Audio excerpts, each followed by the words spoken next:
I mean, and obviously now you've brought this wonderful book out. By the time, I haven't seen it yet, but I've seen a few previews of it. I've been reading it. Are you going to take that little jump? I mean, where does the title come from? Wonderful. Okay, Get the plug in. You know, what do you call a book? I mean, it started because my partner and I had a daughter when I was 50 or something.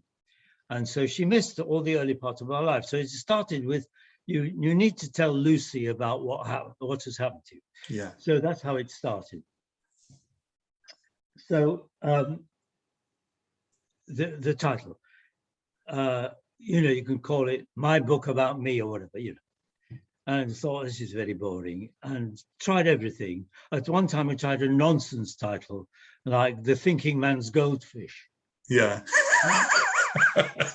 and somebody, I have a colleague who liked that, but I said, on the other hand, what is it? What does that mean? And then, of course, there's a lovely short play by Terence Rattigan called Masquerade. Oh, sorry, Harlequinade. And the central characters are an actor manager and his lady wife, who tour around the provinces being old-fashioned grand actor manager and wife. And at one point they're rehearsing. And the old boy, as usual, you know, because I write about this in the book, because I saw a lot of Donald Wolfett, who was the last of the great old-fashioned actor managers in theatre. And I saw him a lot. It's fascinating. And so there's this actor in this play, in this Rattigan play, he's going on and on and on and on and on. It's rehearsing. Yeah. Finally, he stops. He winds down and stops, which is the cue for his wife to have a little moment. So she starts, she's getting her momentum up and stops. I think she starts again, stops again. And then she looks over the stage and to her husband and she says, are you going to do that little jump? Well, during my effing speech, as it were. Yeah. So I just thought this is a total actor's thing. It's about upstaging. Are you going to do? In other words, it's up. I mean, you probably haven't been on stage, but if you're working with an actor who starts upstaging you, it's kind of war. Yeah. On stage, and it could happen in the middle of a show, in the middle of a scene, and you realize this actor is creeping up towards the stage, making you turn upwards to look at him. And disadvantaging you, so actors would creep up alongside, and sometimes you get two actors on the back wall speaking across to each other, one trying to avoid the upstaging of the other. So this is about, it's called upstaging, and you know, it refers to Terence Rattigan's quote, which he obviously understood it very well. Yeah. Did you have great fun putting the book together then? Because obviously you said you were compiling it for your daughter. Did you have lots of? Did you keep lots of memorabilia from your career that you could pull back in? I found a lot more than I thought we had. My mother kept a lot. I found all kinds of things. That unexpectedly. I didn't know I had them, but as I kept going through, I keep things like programs and so on, but there are also artifacts. You know, there were bits of old beard. I mean, there is part one to this, you know, which leads up to this book.